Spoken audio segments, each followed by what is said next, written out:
আমি ড্রাইভারের সিটে বসেছি। তুই মোষের গাড়ি চেপেছিস কখনো? গরুর গাড়ি চেপেছি, মোষের গাড়ি চেপেছি।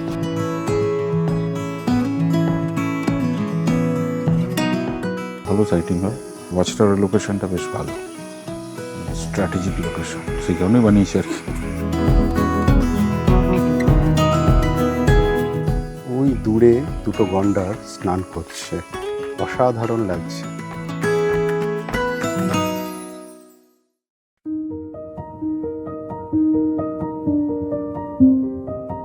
সুপ্রভাত। আজ 21শে জুলাই 2026, এখন 4:30 বাজে। আমরা আছি ডুয়ার্সের মূর্তিতে। সাফারি অ্যাকচুয়ালি এই সময় বন্ধ থাকে, একটাই ওয়াচ টাওয়ার খোলা থাকে, সেটা হলো মেতলা ওয়াচ টাওয়ার। আজকে একটা দারুণ অভিজ্ঞতা হবে ওখানে, যেটা হলো মোষের গাড়ি করে জঙ্গল সাফারি। আমরা দেখাবো আপনাদের, আপনারা সঙ্গে থাকুন। এখন রাস্তা ভিজে, অলরেডি বৃষ্টি এক রাউন্ড হয়ে গেছে। আমরা পৌঁছাই, ওখানে পৌঁছালে বুঝতে পারবো যে বৃষ্টি হচ্ছে কি হচ্ছে না।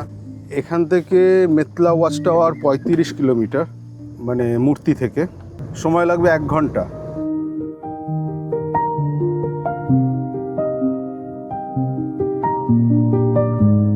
এই আমরা গরুমারা রেঞ্জের মধ্যে ঢুকছি এখন। এইখান থেকে গরুমারা জঙ্গলটা শুরু হলো।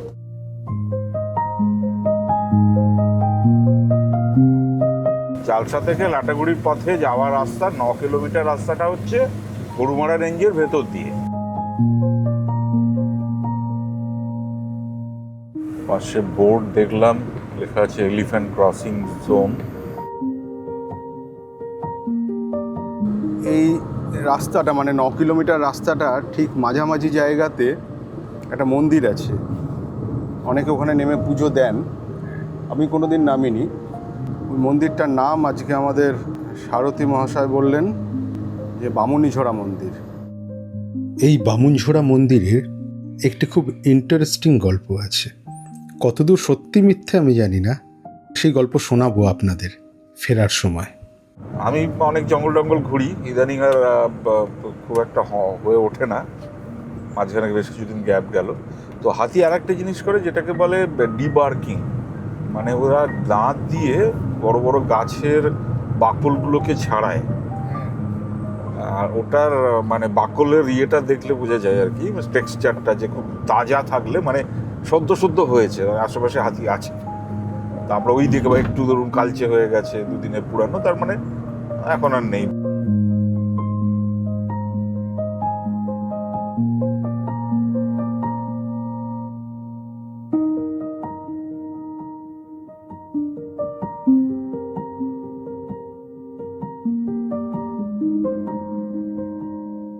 লাটাগুড়ি বাজার, সব দোকান বন্ধ।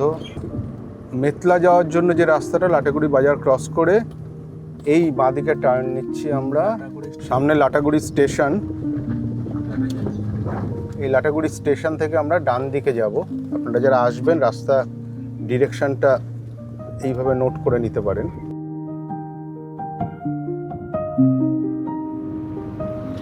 বেশ সুন্দর সহাবস্থান দেখলাম।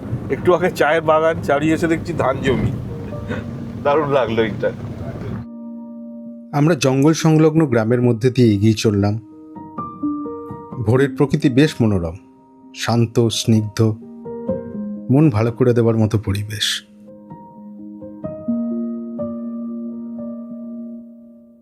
আমরা মেতলা ওয়াচ টাওয়ারের এন্ট্রি গেটের সামনে এলাম। এখান থেকে আমরা টিকিট করব, করে গাড়ি নিয়ে যাব মোষের গাড়ি অবধি। ওখান থেকে আমাদের গাড়ি ছেড়ে দিতে হবে। গাড়ি ছেড়ে দিয়ে আমরা মোষের গাড়িতে উঠবো। মোষের গাড়ি করে আমরা ওয়াচ টাওয়ার অবধি যাব। এখানে বৃষ্টি হচ্ছে এখনও, অল্প অল্প কমেছে একটু। এখানে আপনাদের টিকিট করতে হবে। টিকিটের সমস্ত রেট কি বৃত্তান্ত সেগুলো সমস্ত কিছু আমি বলে দেবো। এইখান থেকে টিকিট করতে হলো আমাদের। তো এখন অবধি যেটা আমরা পেমেন্ট করলাম টোটাল 370 টাকা দুজনের জন্য। আমি একটু ব্রেকআপটা বলি আপনাদেরকে।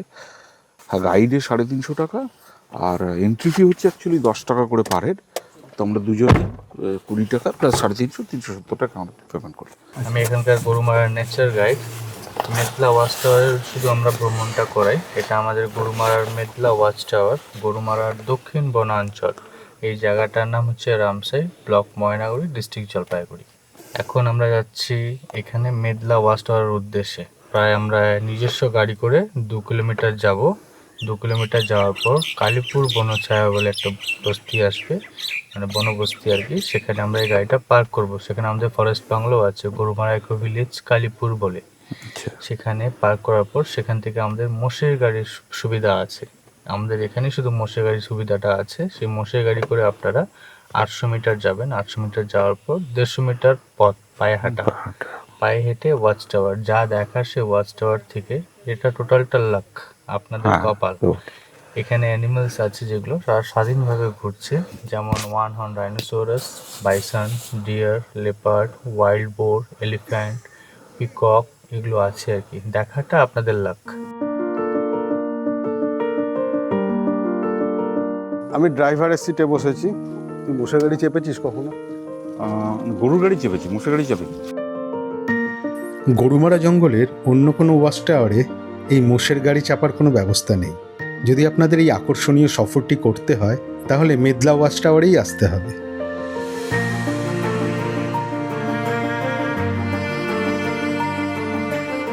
এই মোষের গাড়িতে ম্যাক্সিমাম 10 জন চাপতে পারবেন। ভাড়া আপ অ্যান্ড ডাউন এক একজনের 60 টাকা করে।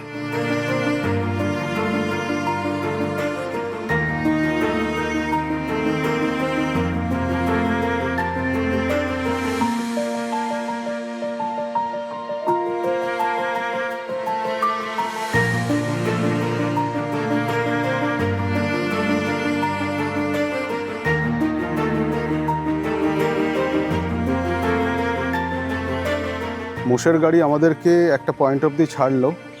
এখান থেকে কিছুটা 150 মিটার মতো হেঁটে গিয়ে ওয়াচ টাওয়ারে যেতে হবে।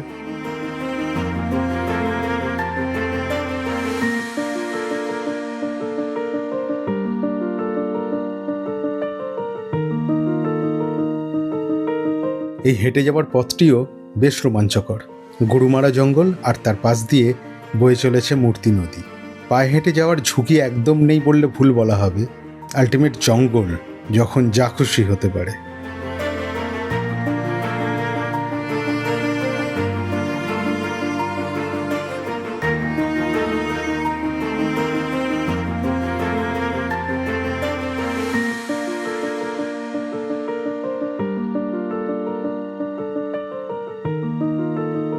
প্রথমেই দেখা মিলল এক গন্ডার মহাশয়ের। তার পিঠে আবার 2টি বক বসে। তারপর সল্ট পিটের কাছে বেশ কিছু হরিণ এসেছে নুন খেতে। কিছুক্ষণ পরে আবার দেখি জঙ্গল সংলগ্ন জলাশয়ে 2টি গন্ডার গা ডুবিয়ে বসে আছে। না, বেশ ভালো ভালো জায়গা, ভালো সাইটিং। আপনার এটা অনেকটা ভালো, ভিউটা অলমোস্ট 360। এদিকটা গাছ আছে, কিছু গরু টিভি টাইপের আছে, প্রচুর পাখিও আছে। আমরা তো গন্ডার দেখলাম, ভালো সাইটিং হয়। ওয়াচ টাওয়ারের লোকেশনটা বেশ ভালো, মানে বেশ স্ট্র্যাটেজিক লোকেশন, সেই কারণেই বানিয়েছি আর কি।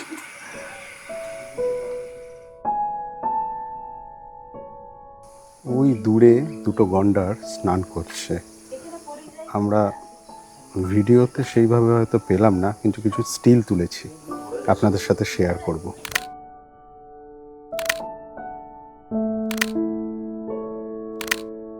অসাধারণ লাগছে। আপনারা যদি আসেন এখানে Medla watch tower early morning অবশ্যই করবেন। এই ওয়াচ টাওয়ার থেকে আপনি বন্যপ্রাণী দেখতে পান বা না পান, এই পরিবেশ আপনার মন ভরিয়ে দেবে।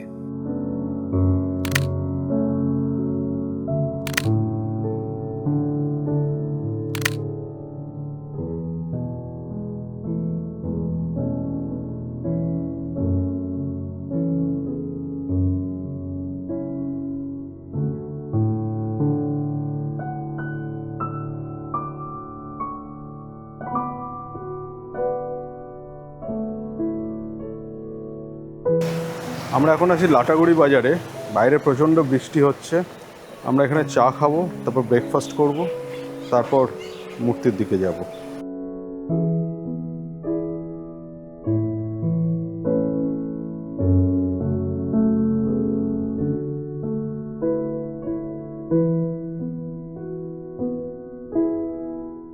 গরুমারা জঙ্গলের মাঝখানে অবস্থিত বামুনঝোড়া মন্দিরে হাতি এসে পুজো দিয়ে যায়। স্থানীয়রা অন্তত এই রকমই বলে থাকেন। হাতি এখানে এসে সুরে করে জল ছিটিয়ে পাশে একটি জবা ফুল গাছ থেকে ফুল তুলে ঠাকুরের কাছে পুজো দেয়। সত্য মিথ্যে আমি জানি না, তবে এরকম একটি দৃশ্য চাক্ষুষ করার ইচ্ছে রইল। জানি না কোনোদিন সম্ভব হবে কিনা।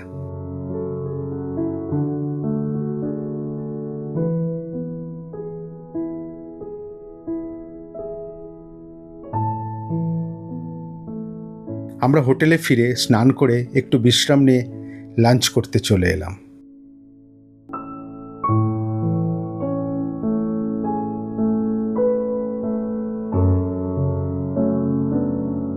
আজকের লাঞ্চে আমাদের মেনু বেসন দিয়ে কুমড়ো ভাজা, আলু পোস্ত, চাটনি, ডাল, ভাত আর জোয়া মাছ। স্থানীয় নদীতে পাওয়া যায়, অনেকটা বরলি মাছের মতনই খেতে।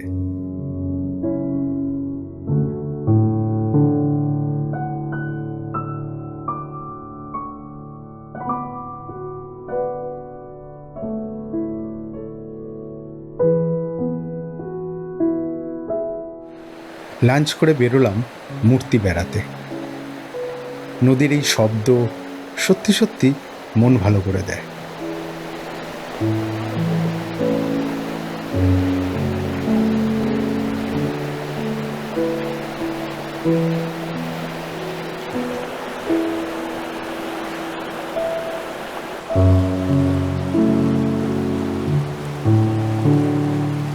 আপনারা মূর্তিতে এলে যদি বনানীতে থাকেন, বনানীর মূর্তি নদীর দিকে একটা গেট আছে, সেই গেট দিয়ে বাইরে বেরিয়ে নদীর ধার দিয়ে এইভাবে বিকেলের দিকে হাঁটতে পারেন, বেশ ভালো লাগবে। মূর্তি নদী বয়ে চলেছে, নদীর পাশ দিয়ে আমরা এসে এই জায়গাটায় দাঁড়িয়েছি। এই অপূর্ব শোভা। ঠিক উল্টো দিকটা আমি শুভাশিসকে বলবো দেখাতে, এটা হলো চাপড়ামারি ফরেস্ট।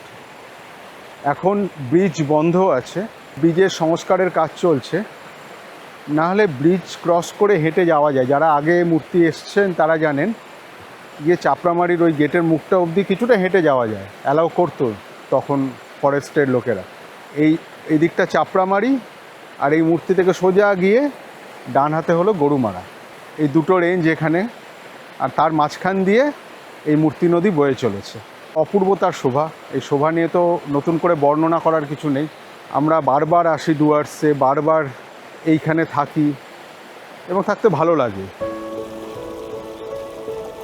নীল আকাশ, কলকল করছে নদী, বেশ চাঙ্গা চাঙ্গা ভাব আসছে লালমোহন বাবুর মতো।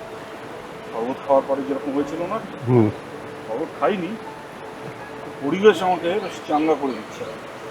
এই পরিবেশ যে কোনো মানুষকেই চাঙ্গা করে দিতে বাধ্য।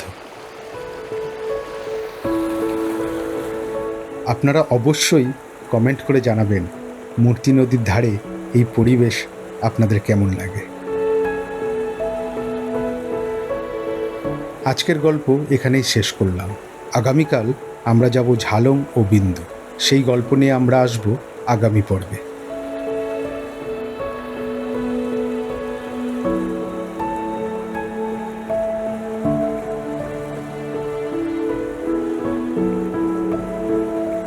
আজকের ভিডিওটি ভালো লাগলে অবশ্যই লাইক, শেয়ার এবং সাবস্ক্রাইব করবেন।